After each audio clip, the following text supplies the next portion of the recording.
magpapahuli. Pag-usapan ni bakbakan. Isa sa Pinoy boxer na pwedeng mag-world champion at papalit kay Casimero, itong tubong Antipolo Rizal na si Gino Rodrigo ay may impresibong record na 13 na panalo kung saan 11 dito ay natapos sa knockout. Dahil sa kanyang matulis at malalakas na suntok, tinagurian siyang The Silent Beast.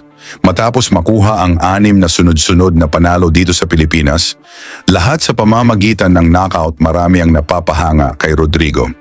Lalo na itong isa sa mga highlight ng kanyang career ang laban kontra sa Indonesian champion na si Alvius Maufani na kanyang pinabagsak ng 5 beses.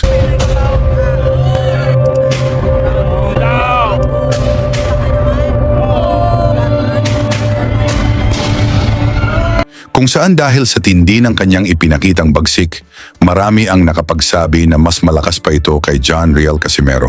Dahil sa kanyang impresibong performance, nabigyan agad si Rodrigo ng pagkakataong lumaban sa Amerika kontra sa isang knockout artist na si Elvis Rodriguez na may 15 panalo at 13 dito ay sa pamamagitan ng knockout.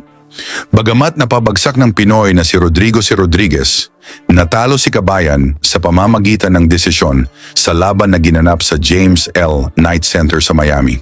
Tila nagustuhan ng mga Amerikano ang ipinakita ni Rodrigo, kaya muli siyang inanyayahang lumaban sa Amerika ngayon lang Marso 8, 2025 at itinapat sa isa pang knockout artist ang undefeated na future world champion ng Puerto Rico na si Matthew Gonzalez na may 15 panalo, walang talo at 13 knockout.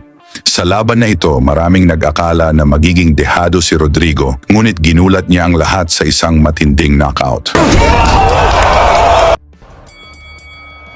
Sa pagsisimula ng unang round, kapwa maingat na nagpalitan ng jab ang dalawang boksingero at pinag-aralan ng galaw ng bawat isa.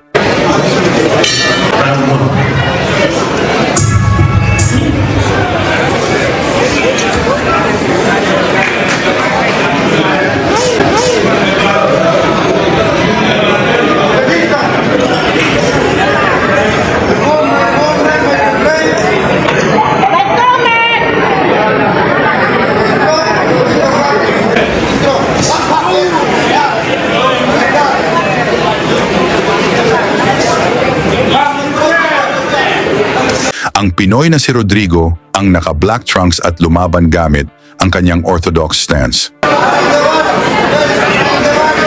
Sa loob ng arena, nag-aabang ang mga Amerikanong fans ni Gonzalez sa pagbagsak ng ating Pinoy fighter.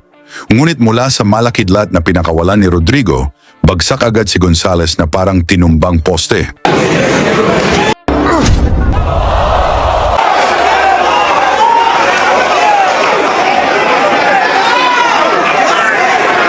Sinubukan pang bumangon ng Puerto Rican fighter, ngunit nagpasya ang referee na ihinto ang laban upang maiwasan ang mas matinding pinsala sa kanilang pambato.